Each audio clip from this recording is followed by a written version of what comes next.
Hagan, and they all unfortunately had to be gone today. So, Jessica, tell us a little bit about yourself and maybe an overview of what you're going to be talking about. And I'm assuming there'll be time for questions during and after and informal. We're an informal group. For sure, I am as well. Thank you, and I don't know exactly where there's a camera, so I apologize, I'm not looking, I don't know how to look at the people on the screen. I'm just gonna look at the people in the room and hope that's fine. So as Gail said, I serve as Executive Director of the Human Services Division at HHS, and maybe the simplest way to think about that is it's everything that's not Medicaid, behavioral health, or public health. So that's the rest of health and human services. And there really is more sense to it than that. You hate to say it's the everything else, but sometimes that's easier for shorthand. So when Gail asked if I would join you today to talk through this concept of a benefit cliff, I jumped at the chance, and so appreciate the opportunity. And we will see my partner behind the curtain there, the wizard behind the curtain, will be forwarding through the slides. This will be good. We'll see if I can remember what's in them. So I'm not used to not having a device in front of me. So if you are able to, or it's not quite ready yet, I'm getting the head shake.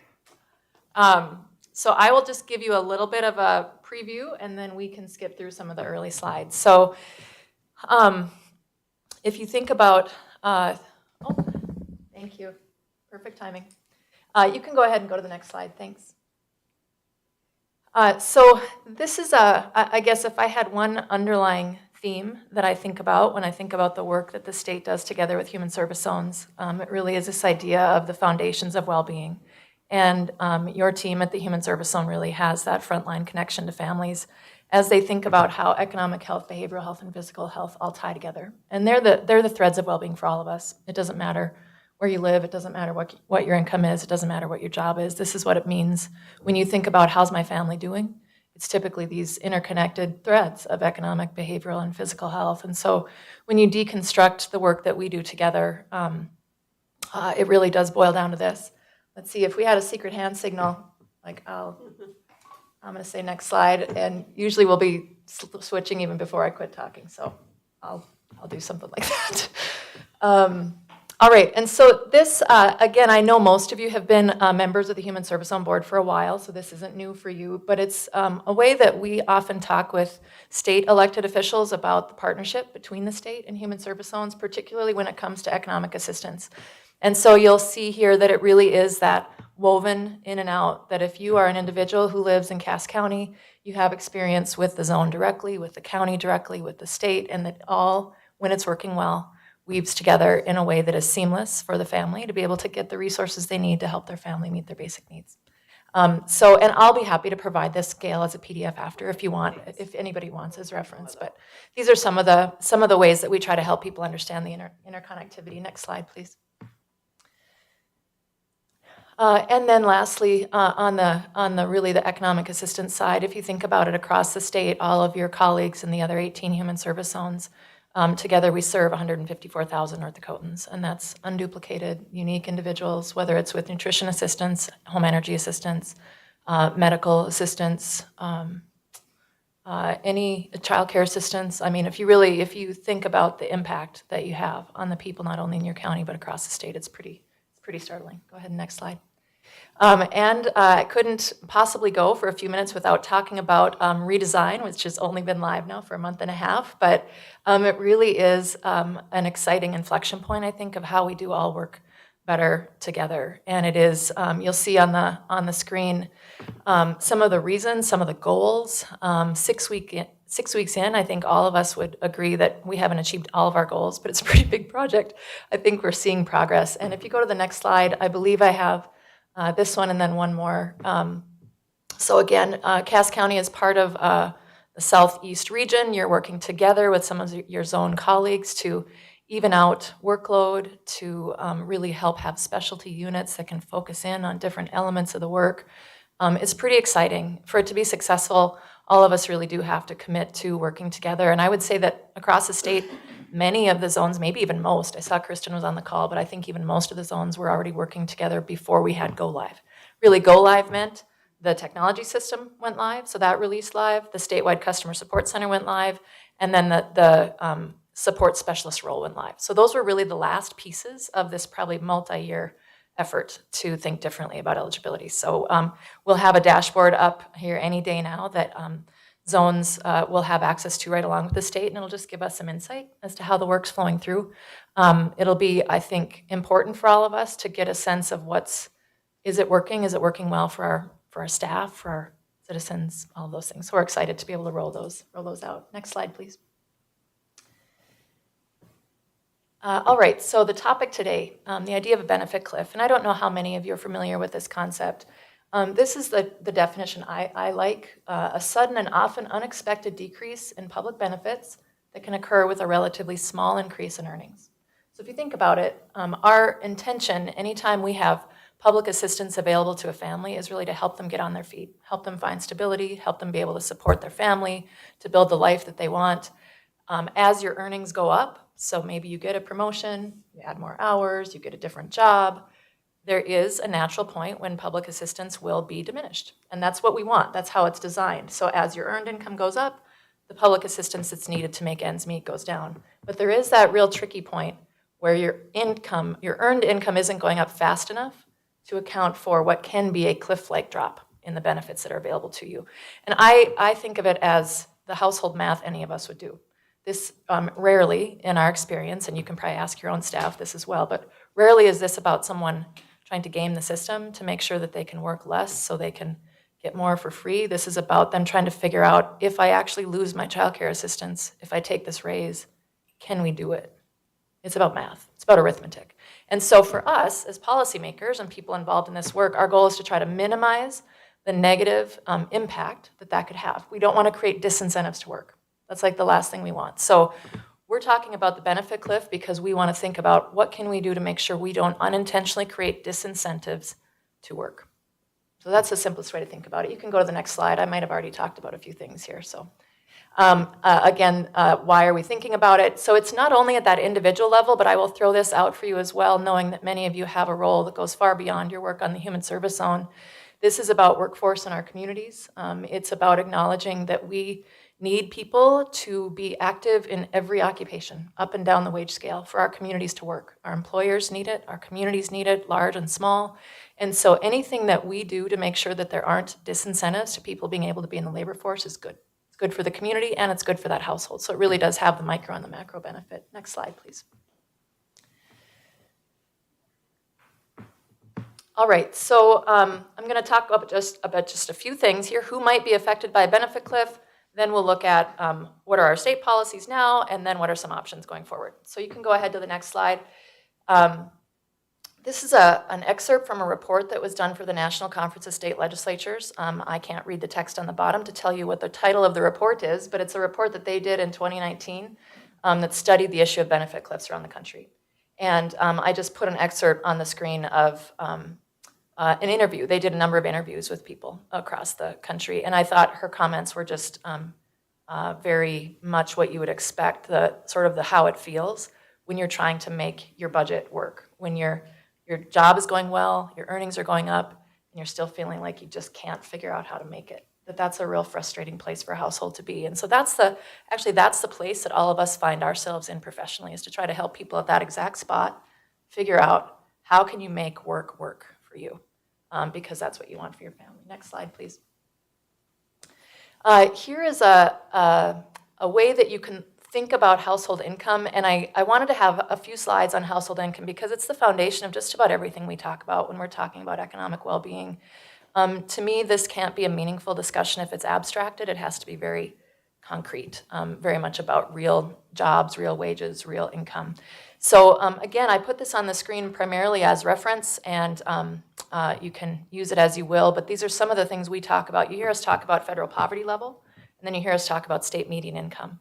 There are probably a dozen different ways that you can talk about household income. These are two of the most common in our work, and so I just did a little bit of a comparison. And really the bottom line of this slide is, if you look at that pie chart, no matter how you slice it, no matter which measure you use, it roughly comes out to be about this. You have 10 to 12% of your population that is at that, HUD calls it extremely low income. It could be federal poverty level, less than 30% of state median, lowest income group, 10 to 12% of your population.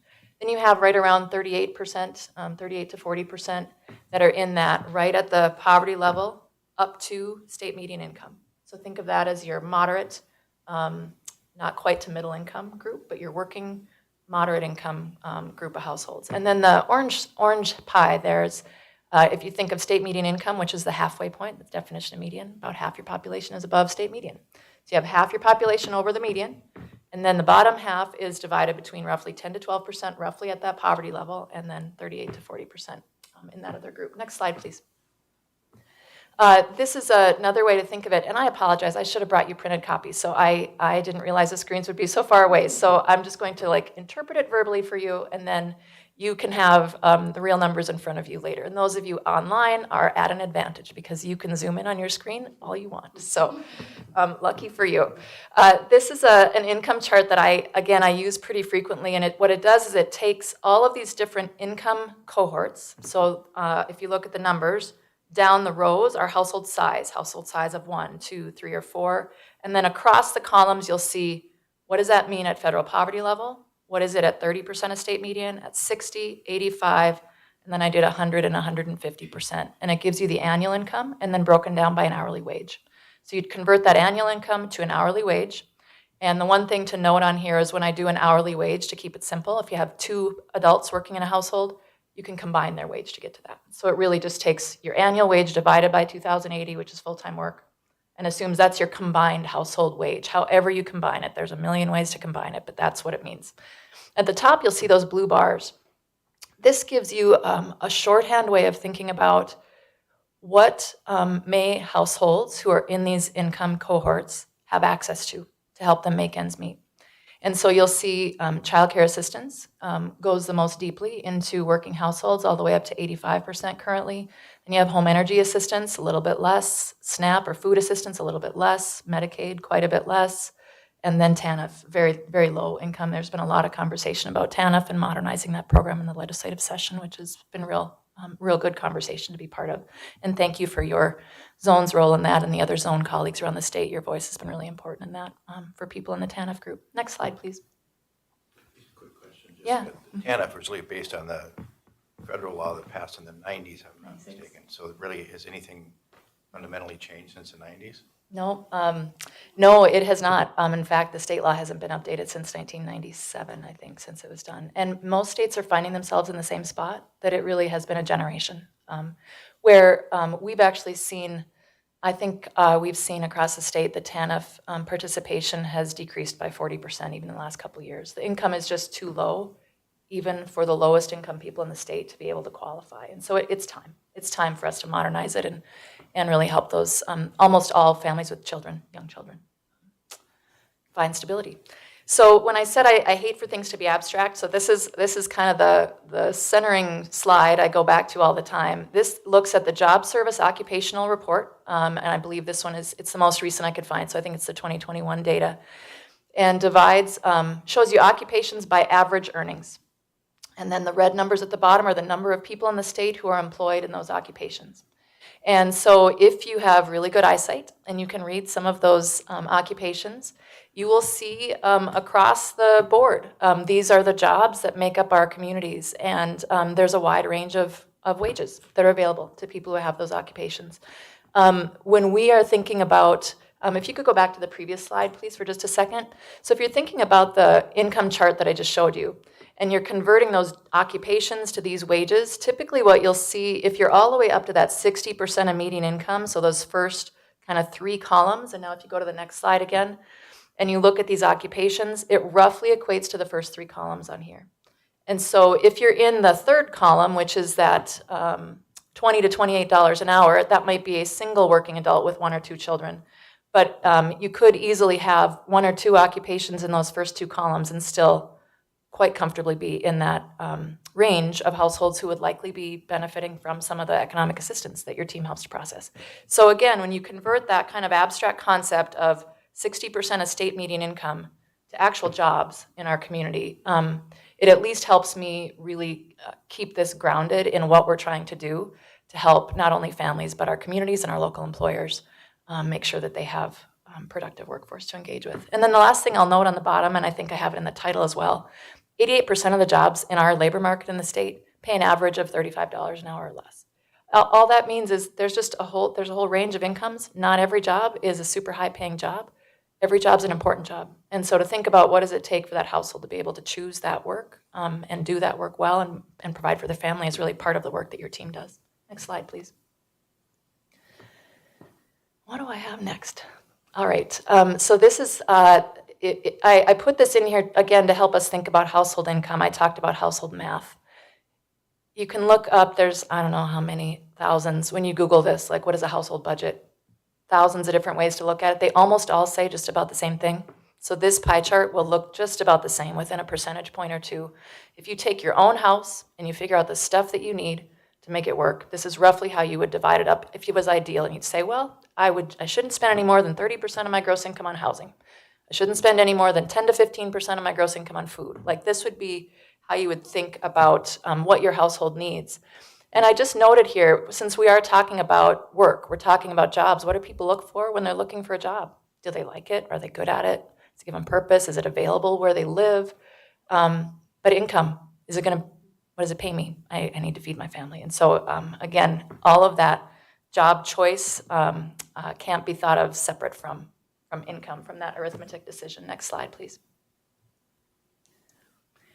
I will note, almost all of those household income charts that you see online don't include childcare. So, and they do that for a reason, because not every household has young kids. So they don't want to give you a household budget if it's, not relevant for your house and you don't have young kids. But if you do have young kids, it's real relevant. And so childcare is not in that whole formula of you should spend X% on this. Typically, without assistance, childcare costs anywhere from 15 to 40% of a household's gross income. And that's if you're earning a fairly decent, sort of moderate level wage. It can be much higher than that if you're lower income. So it's definitely a factor when you have young kids to figure out how to make your budget work in that period of time when your kids are that age. Next slide, please. So I'm going to give you, I'm not going to go through all the detail of this just because I think it will be hard to see on the screen, but I gave you a case study of a family of four, Deb, Lily, and Ben, and Larry. And so I'm going to read you the scenario, and then I'll just briefly talk you through what it looks like for them, for their household math. So you have Deb and Larry. They're 26 and 27 years old, and they have a 1- and 3-year-old. They live in a 2-bedroom apartment in West Fargo, and they are renting that apartment for $950 a month. Larry works full-time as a laborer for a construction company, so he's at that $14, $15 an hour, and mom's full-time as a grocery store clerk. Neither job provides health insurance. The kids get coverage through CHIP. Deb has family in the western part of the state. Larry's family's from South Dakota, so they don't have sort of that ready-made informal caregiving that can work for young kids because their family's at a distance. The kids go to a daycare in a home-based group setting. The cost for daycare is $1,520 a month for both kids. They have 2 cars. The cars are paid off, so they don't have any loans, and they are applying for help through the zone. So if you want to go to the next slide. So one of the things that I think is interesting, if you don't live this work every day, is that same family will have a different income for every program because every program has different rules. So the family's situation doesn't change, but their income actually looks different for every program. So I won't go through all the details. If you have anybody from your economic assistance unit here, they will be able to walk you right through that. But their story doesn't change, but how we as a zone, how we as a state, how the feds see them changes. So it's just something to keep in mind when we talk about the complexity of the work and how hard it is for families to figure it out too. It's complex. So this is what it would look like for their child care assistance determination. If you want to go to the next slide, what's your name? I could call you a name. Catlin? If you want to go to the next slide, Catlin, this is what their determination looks like for home energy assistance. Go to the next slide. Again, same household for food assistance. A very complex calculation. Go to the next slide. I'm going to take you to the summary here. That's where I'll talk through all these. TANF, obviously their family is not eligible for TANF, and so here we are at the summary. So they applied for those 4 kind of basic mainstream programs available through the zone. So their monthly gross income is just under $4,000 a month. Their net income after taxes is $3,300. Here's their monthly expenses. Their rent is $950. They got no assistance with that. Their heat cost is $89 on average. They qualified for $73 in assistance with heating. Their child care cost was $594 because they're getting assistance of $926. and then their food cost, and this is combined. So their food is $782. 614 is their responsibility. They receive $168 in SNAP. So all combined, their income after expenses is $1,066. That's what they would have left after expenses. This means out of that $1,066, they would need to cover the rest of their household expenses.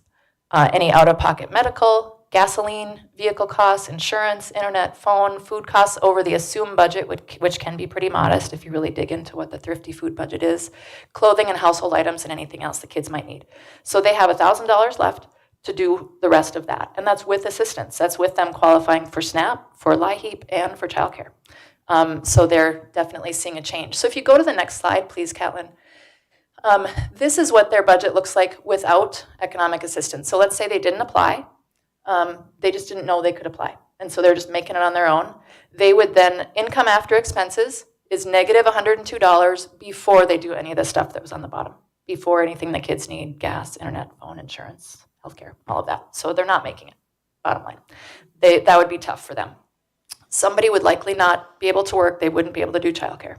That's almost the first thing that families have to do is like, we can't do it, or somebody splits a shift, or they start making those choices. So if you go to the next slide, this is what we are thinking about when we talk about the benefit cliff. So here, Deb gets a raise.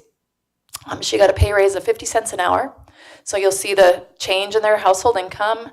And then what changed for them on the assistance side? They become ineligible for SNAP, and there isn't a change on their CCAP or their LIHEAP. So they essentially saw an increase in their net income of $68, and they lost the benefit of SNAP. So they had some benefit from her raise, but they ended up losing food assistance. So if you go to the next slide.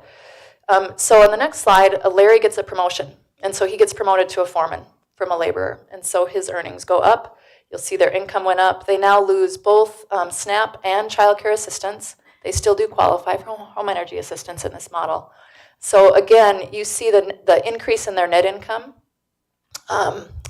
does not offset the loss of the assistance anymore. It's a simple scenario, I guess, to demonstrate what the benefit cliff is. Seemingly small changes in your work can mean a big change in your household budget, even if you're trying to do all the right things. That's the benefit cliff. You can go to the next slide, Kellen. So I pulled out a few things from Job Service, again, just to kind of put a bow on the workforce connection. So this is an excerpt from one of their publications of in-demand occupations in North Dakota. And if you look down this list, and you'll have to take my word for it because it's small, but they tend to be higher earning, higher training required, higher education required jobs. They could be in technology, could be engineering jobs, anything like that. These are jobs that are in high demand in our state. We are actively always trying to recruit people to fill these jobs. They're drivers of growth. Very important. If you go to the next slide, please, Catlin. The disconnect, and think of Deb and Larry, I guess, in our example, their jobs fall more into this category. So this is from the December 22 job openings report from Job Service. Half of North Dakota job openings in December paid an average wage of $25 an hour or less, and they require minimal education or training to start, which means as the job is posted, you don't need more than a high school diploma, and there's no specialized training required. That was half the jobs that were open in December. So while we talk a lot and think a lot about the in-demand jobs, if you just put yourselves in the shoes of a community member, a community employer, there's also a lot of jobs that are open that don't require that high level of skill and may not return a high wage right away. If you go to the next slide, this is also, I think, from that same Job Service report. All that matters here is on the right side, more counties are yellow than on the left side. This is the measure that they use to say how many job seekers are there for every job that's open. On the left, you have November of 21. On the right, you have November of 22.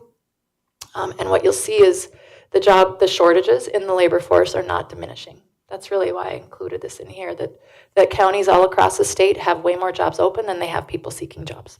So North Dakota's workforce challenges are pretty significant. Go ahead to the next slide. So again, you tie that back. You think about where are those jobs? What do they pay? What are the choices that the individuals who are applying for those jobs are going to make, especially if they have young kids or whatever their other kind of household realities might be? And that's where our work comes in. That's where we kind of bridge that gap between what an employer is able to do and what the family needs to be able to make ends meet. And you can skip ahead.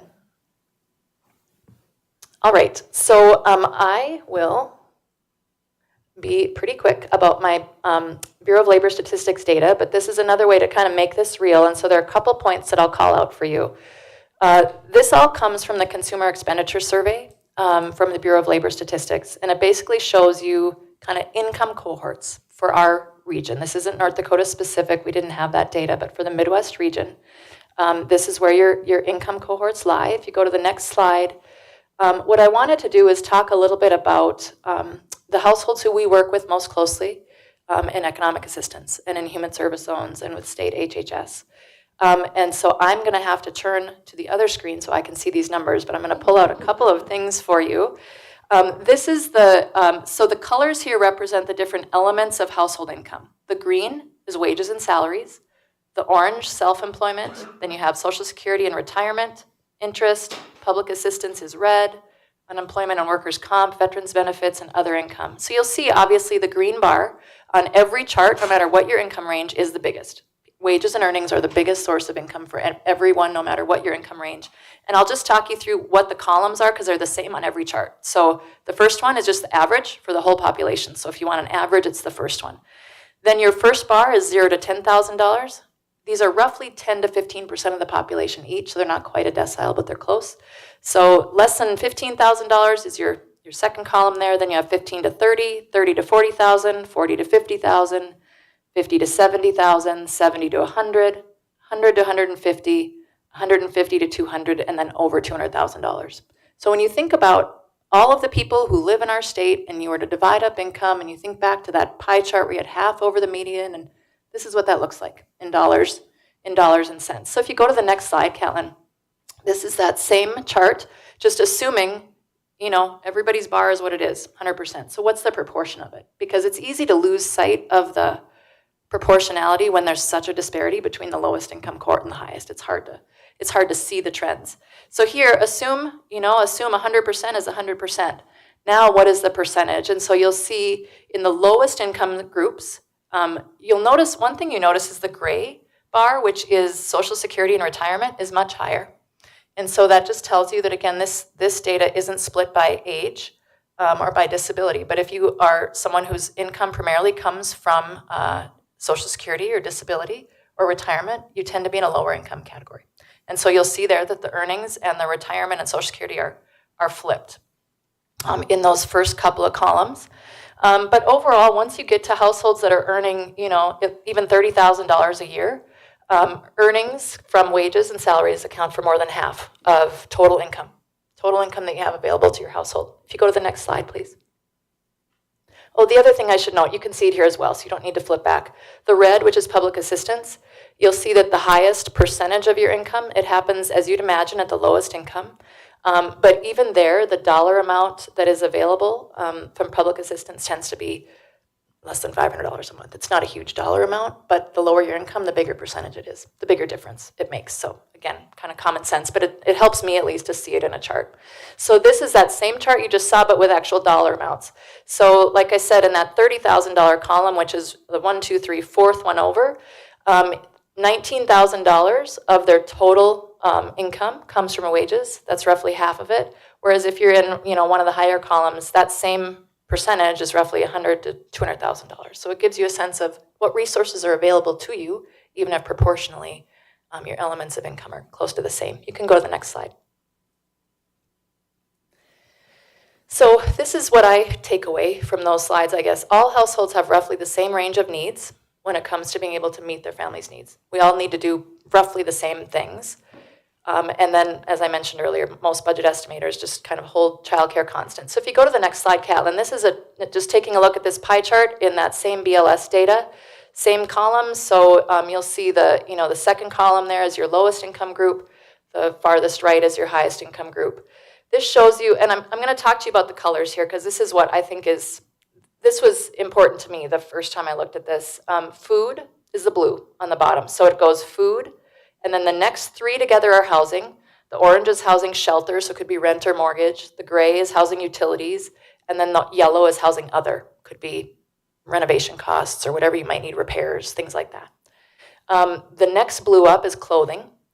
The green is transportation. The purple is healthcare. The red is you saving for retirement, so putting money in retirement. And then the gray is sort of, again, the everything else, everything that's not in one of those other columns. So one of the things that you notice is actually the percentages are much closer than you would think, at least for me. I mean, when you think of the significant difference in actual income available in each of those columns, the percentages of their income that people spend on food goes between 11 and 15%. Housing has one of the bigger disparities, between 16 and 25% of your total income, depending on your income group. And you'll see, again, as you go up, one of the things you notice is that red. The lower your income, the less money you put away for retirement for the future. Logical. I mean, again, you just don't have the money to save. You don't have it to put away. So it's one of the things you cut as you try to meet your basic needs in the chart below. If you go to the next slide, it's the same look with dollar amounts. So here, even though those percentages are roughly the same, and again, you'll see that kind of light bulb up the top right, the more resources you have, the more options you have to meet your needs. So if you are in the fourth column, which means you are earning between $30,000 and $40,000 a year, and you look at the orange, which is what do you have available for housing? You have $8,400 a year available for housing, which means you should be able to find whatever 8,400 is divided by 12. That's roughly what you have available to spend for rent. If you're in, say, the second to the highest income group, that same percentage, you have $16,000, almost $17,000 available. It just means you have more options. You can look further in the market. If prices are a little higher, it's okay. You can absorb them because you're still not going to spend any more as a percentage of your income. But you have more choices. So that's the thing that I think for all of us who do the work of connecting with families when they're in some of these earlier income cohorts on this chart is acknowledging that even if they're spending the same percentage of their household income as anyone else would, they have less in that same percentage to be able to make it work. Find a place they can afford, be able to afford the food they need at the grocery store, be able to pay the utility bill when it comes if the price goes up. They just have less room in the budget. So if you go to the next slide, this again, same numbers, just not assuming everything's 100%, so you can start to see some of the ordinal change. And you can go to the next slide. So I think that the next one actually puts these both together, but I'll just tell you what this is first. What the Bureau of Labor Statistics does is they also then do the math and they say, you know, how often do your household expenses exceed your available income? And I think of that as, you know, you're not making it. You're not making ends meet. We talk a lot in economic assistance work about helping families make ends meet. So there's good solid data to say these are the income categories where they are least likely to be able to make ends meet without some sort of kind of other strategy. So if you go to the next slide, I think I did just put those two together. So you've seen both of these charts before. On the right, that's the income. That's the expenses that you, that's what you spend on the various categories by your income group. And then on the left, that's the chart from BLS. It says, are their expenses exceeding their income? And so you can see it's pretty logical. That green dash line is kind of your break-even point. That's the 100% line. And essentially, if you are, you know, earning less than $40,000 a year as a household, likely you're going to struggle. That's the way I think about it. Again, the data isn't precise enough. It's not by household size. It's not by age. It's not by all those things. But as a general rule, if you're earning less than $40,000, $50,000 a year, it's going to be touch and go. You're going to wonder how to make ends meet. And that may be when you reach out to your local zone and you say, I wonder, could they actually help me with childcare? I wonder, can somebody help me with this utility bill? That's when they're calling. So go to the next slide, please. So this is, I think, the last summary I have, just to hopefully everybody understands these numbers differently, and so I try to present the same thing in different ways. When you think about the hardship gap, and this is a concept that a lot of people who do this work refer to. It's where your earned income is greater than poverty level, but it's less than the cost of living.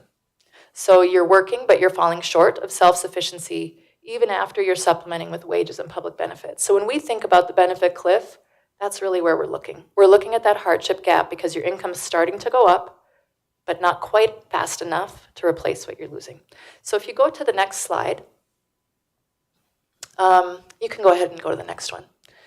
I'm going to just spend just a moment or two talking about, and the legislature actually had this as one of their studies during the interim, and so we got to spend some time with the Human Service Committee during the interim talking about Benefit Cliff. And so all the presentations are online if you want them, but I kind of pulled out the highlights from them. So if it's useful to you, go ahead and go to the next slide, Catlin. We reviewed kind of the existing policies, and they asked us, are we doing everything we can already within the rules that the feds have given states? And the answer is the short answer is yes.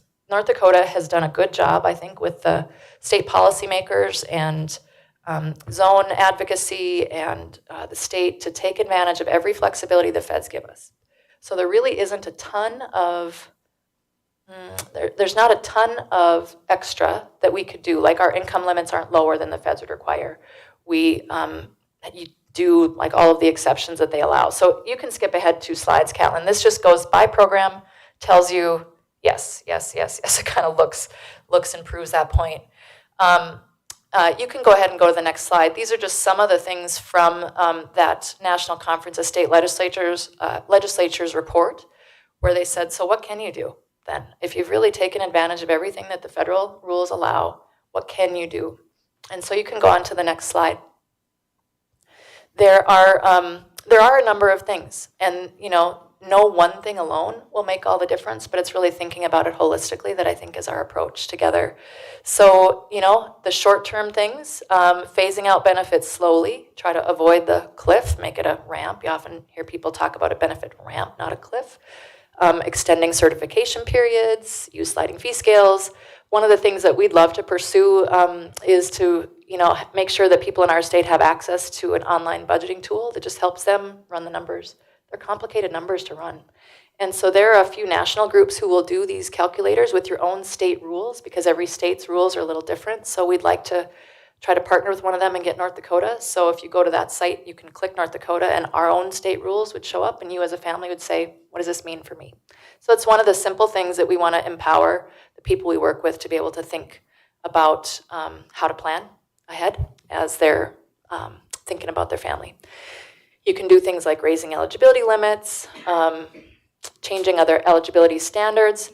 Many of those things will require state funds. So since we're already utilizing all the flexibilities the feds have given us, if the state wants to do more, it requires state funding. And that's what a lot of the conversation has been this session around the Child Care Assistance Program, it is the state of North Dakota thinking real seriously about, do we layer some state dollars next to the federal dollars to help it go farther for more working families? And so they're right in the throes of navigating all of that now, but that's really what that discussion is. We're doing what we can with the federal money. If North Dakota wants to do more, then this is the way that we can do it. Go ahead to the next slide.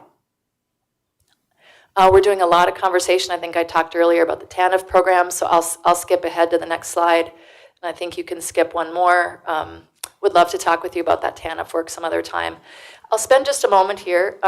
This, again, is from a different, there's lots of reports out there, but I like this chart because it's pretty simple. I think this one's from Indiana, where they take a family through one of those calculators, and then they show you what their cliffs look like as their income goes up. And so I put the yellow bubbles over the 3 cliffs that most families experience. One of the first things you tend to lose access to is SNAP, is food assistance. That's the first yellow bubble. It's a cliff. It's a smaller cliff because the SNAP benefit is smaller. So as you saw, even in Larry and Deb's example, their total benefit was $168 a month. So as their income goes up, they're going to lose that. And that's important. It's a smaller amount. Across the country, when people lose childcare assistance, it is the single biggest cliff that they will experience. So when their income goes up to the point where they fall off the cliff of where they're eligible for childcare assistance, it's the hardest thing to make up. They have to have earned income jump high enough to make up for that drop. And so you'll see that it takes you a while to get back to break even. And that's what you're thinking about when it comes to income. And then last, and this is different in every state, so I wouldn't take this as gospel for North Dakota, but you'll see the loss of Medicaid, essentially, of healthcare coverage as well. And so that's those are your 3 biggest cliff points for most families when they're thinking about the combination of earned income and assistance. You can go to the next slide. This is, I think, just looking at the child care cliff again, kind of that same number. That's the reality. When your income hits this dollar amount, you go from having assistance to not. And because childcare is so expensive, it's a big cliff to make up. Go ahead to the next slide. This is a little bit on childcare costs in North Dakota. I won't spend time on it. You can go ahead. You can go ahead, Catlin. Needless to say, our experience in North Dakota bears out. It's consistent with what you see across the country. This is, again, just some of that arithmetic. If you have a 1-year-old and a 3-year-old, you look at the bottom and you pay the average cost of care in a center, you're going to be paying $1,500 a month, $1,564 a month easily. For that to be affordable for you, so if you think about back to that chart of what should it take, you really shouldn't spend more than 7% of your gross income on childcare for you to make your budget work. So if you need to make $1,564 affordable, you need to earn $268,000 a year, which is a combined wage of $129 an hour. So, I mean, that's not realistic for most people, obviously. And so let's say we don't even agree with 7%. Let's say 15%, that it shouldn't be any more than 15% of your budget. That would mean that your household would need to, earn $125,000 a year, combined hourly wage of $60 an hour, for you to be able to cut enough things in enough other places to be able to pay for your childcare. And that's why when we're talking about the work that your team does around connecting people to childcare assistance, and even talking with local employers about how to make sure they encourage their employees to know this is a resource that's available. It's why it's so important, why it affects the workforce decision. Next slide, Catlin. This is I just stumbled across this actually last week. I don't know why, I hadn't looked at our data in this way, but this is the current child care assistance program in North Dakota. Looked at the data for 2022, so it's February 22 to March 23, pulled all the COVID dollars out, so none of that's in there. This is just regular child care assistance. And then you'll see the first group of columns is for kids ages 0 to 3. Second group, kids age 3 to 5, so kind of your preschool age. And then the third group is your school agers, ages 6 to 11. And what the bars show you is what the child care assistance, what the value of child care assistance is for families with children in those age groups, and then by income. The yellow is your lowest income, that's your 0 to 30% of state median. Your brown is 30 to 60%, and then your orange is the 60 to 85. And what you see is the impact of kind of the state, our policymakers' decisions to try to make sure that there isn't a cliff that you fall off. We had previously been capped at the 60% of median income. That happened in 2016 as part of the budget allotment, and there we had to kind of tighten up the program. So the difference, if you think about it, the difference is when your household then goes from earning 60% to 61%, instead of falling off the brown bar, instead of falling off the brown from $497 to nothing, now you go from $497 to $242. It's this idea that your household can step towards self-sufficiency as your income continues to go up. And so I know it doesn't seem profound when you look at it, it just looks like some bars on a chart, but it actually is policy that ameliorates a benefit cliff in real life in our state. This is why we do it. So even though $240 doesn't sound like a lot per month, like you say to yourself, does that matter? Is that enough to matter? If you go back to the household budget, it does. It does matter. And so it's kind of thinking incrementally, thinking very concretely about the work that our teams do is where we will see the ability to move ahead with benefit cliff. And you can go to the next slide, Catlin. I don't think I have much left here. So here are the reasons that all of us think about this. It's family economic security, and it's about workforce. It's about what our communities need to thrive. If you go to the next slide, these are some of the things that I think we all as policymakers, as people who do this work, kind of ask ourselves as we're making decisions. How will this decision be experienced by somebody who's living on a modest income? So really to put ourselves in their shoes and think about that. Is there anything more we can do to make sure we aren't creating a disincentive to work somewhere? Just really pushing ourselves to ask that question regularly and routinely. And then finally, will this decision make it more possible for a family to transition to higher earnings or a higher wage job? That's what we're trying to do. Is this decision we're making going to make it more possible for that to happen? In a good labor market like we have, in a place where there are plentiful jobs, are we doing everything we can to make it easier for that family to get ahead? And so if you go to, I think, the last slide, if I remember right, this is the reason that we were so glad that the Legislative Interim Committee wanted to talk about this over the last couple of years. They've continued to talk about this in this session, which is we want to make sure that North Dakota is a place where individuals and families can realize all the benefits of work. And we acknowledge not every job is at the highest end of that income scale. That's not how communities work. But every job's important, and the work people do is important, and all of us want to make sure that our families do well, back to those threads of well-being. And I think the work that you do as a human service zone is really the front line of that. And the more people we can connect to resources, the more quickly, the better off they are. So, Gail, I hope that was what you were looking for. It's at least I guess a little bit of an overview of how we might think about benefit cliffs as a concept in the economic assistance work.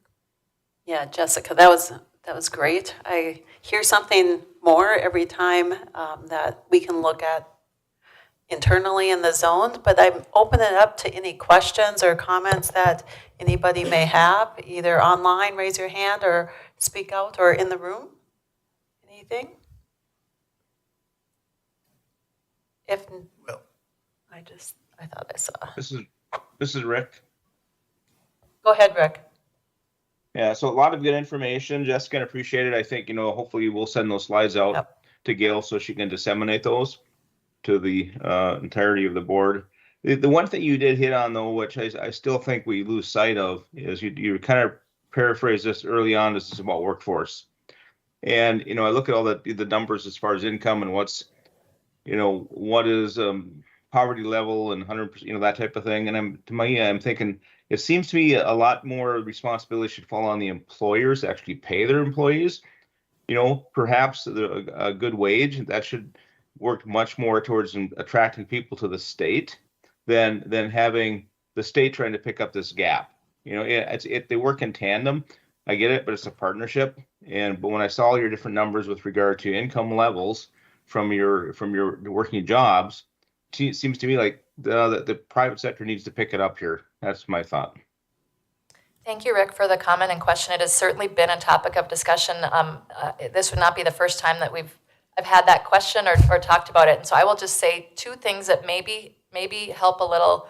One is that our income data is lagging. So if you think about it, even 2021 job service data won't have taken into account labor market changes in the recent year, 12 to 18 months, which all of us know there's certainly been an escalation in wages. But at the same time, there's been an escalation in expenses. And so that's why I think about that plus and minus, or what's coming in to meet your needs and what's going out to meet your needs. And that balance, which I know is why all of us are talking about, costs and inflation and the impact of that, especially on lower income households. And so your point is well taken. And I think all I wanted to do is to acknowledge that there is a wide range of incomes across the jobs in our communities, and even people who are working diligently and doing important work may struggle to make ends meet. And so if we think in as targeted a way about how to help them bridge whatever they need to make sure that their needs are met and they can stay engaged in work, that's a policy goal. But your point is well taken, and I appreciate the comment. Thank you. Gail, I'd just add as well, if I can articulate my thoughts. Good presentation. And, the one slide you had more on the long term, and you had career pathways. In some ways and then your pie chart about folks in different categories as far as income, there's always going to be an element or a certain percent that are going to have to need support to lift them up and move them forward. So I don't know if there's ever 100% utopia as a goal, but I'd be interested in your comments on metrics and criteria of this data set, maybe if similar data is available from 10 years ago. I think from the zone perspective and the county commission on workforce, everybody talks about workforce. We dabble in it with investments in certain projects, but we never really seem to hone in on changing behavior. And whether that's in a career academy concept with kids, with all the schools totally on board. I'd be interested to, as time progresses here, how we can set up metrics to benchmark. Are we actually making progress?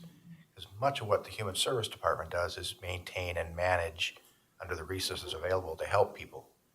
But we don't really set our sights on a strategy. Really sit down and talk about moving them up the scale, providing those tools. And you got to have a two-way street on that, but I'd be curious in your thoughts on it. Yeah, no, thank you for asking that. I think one of the things that is becoming more and more apparent to me, and it's not only in the economic assistance, we see it kind of across the spectrum, is the data that we have looked to hasn't been precise enough to tell us what we actually need to know. So when you look at, I actually took all of on that childcare chart, the the 3 bars. I took every record, looked at them over the period of a year, and the number of times that people's income actually changes, goes up over the period of a year, is a lot. And I think what it told me is, unless we can look at an individual level longitudinally, what we see is what looks like maintenance or it looks like growth, but in fact, it might be completely different people at a completely different point in life that are needing that same hand up as they're moving on. And I would say in all honesty, I don't think our data sophistication is good enough right now to be able to answer that question the way that we should. We're starting to, I don't know if you're familiar with Life Skills and Transition Center, which they serve as a crisis location for people with developmental disabilities up in Grafton. And oftentimes we talk about their census as a number. We say, here's how many people are there at any one point in time. Well, we've started to deconstruct that census to say, here's how many people came in, here's how many left, here's how many transitions were canceled, here's how many were diverted and never came. And it's a much different picture than just looking at 65. When we say that it went from 65 to 64, that looks like all we're doing is maintaining, when in fact, we helped a whole bunch of people either avoid crisis, get back to stability, but the way we've looked at our data hasn't told us that. So I think your question, Tony, is on my mind a lot, which is how do we set this up so you as county commissioners, as zone board members, the staff doing the work, get a sense of, are we making progress? And if we're not, what do we have to do differently? It's a great question. I would just say in all honesty, we don't have good enough data or metrics right now to be able to answer that. We should add to our strategic plan. Yeah, I mean, it's all in there, which is the good thing now. Our data systems are good enough that we've got it. We just need to be able to pull it out. And we, meaning the state, needs to assist with that because we are the keeper of a lot of that data on behalf of everybody. So we need to partner together to figure out how can we deconstruct progress. Great question. Any other comments or questions? Appreciate the time, Jessica. I think it gives us as a zone board some common talking points and basic knowledge. And I think, we know it's more than just what the zone does to deliver services to those in need, but the big picture also as us as an employer, and how we address that with our own team members and recruitment. It's all part of that big picture. So appreciate that time. I know we're coming up to 2:00. I did give a written director's report, so in the interest of time, because I think there's a room or a meeting in here at 2:00, I'll just let you all review that. And we also included in the meeting packet was kind of the month of March recruiting and personnel update. At the end of March, we currently had 27 vacancies. What is it, April 3rd? We have 27, 28, 29. We had 2 more vacancies. But tomorrow, knock on wood that the storm won't happen. Tuesday, Wednesday, Thursday, we have a lot of some of the new positions that were previously approved by the department as part of our family services recruitment and retention plan. We're kind of doing a hiring and interviewing blitz over these next 3 days for 3 or 4 of those positions. So that is 5 new positions, and it's kind of summarized in that one-page report. So we look forward and moving forward with that. Any other questions or comments? Otherwise, our next meeting is scheduled for April 1st. No, May 1st. May 1st. It is April. I can't believe it. Doesn't seem like April outside at all. May 1st on that Monday. If not, a motion to adjourn? Before we adjourn, Gail, just one comment. This is Rick. Sure. So I'm looking at the Weather Channel forecast. You're a very positive person about Tuesday and Wednesday. I'll just tell you that. Yeah. Optimistic. We're going to switch to virtual if we have to. Otherwise All right. it Good puts it off. So hopefully, I'm still thinking positively, but we might have to adjust. I need to leave because I have to do a media interview about keeping the lights on tomorrow. We have teams from Minneapolis and Cruz coming up to make sure the lights stay on. Thank you. Motion to adjourn? I'll take that. Tony made a motion. A second? Julie? This is Julie. I'll second. Thank you, Julie. Meeting adjourned. Thank you. Thank you.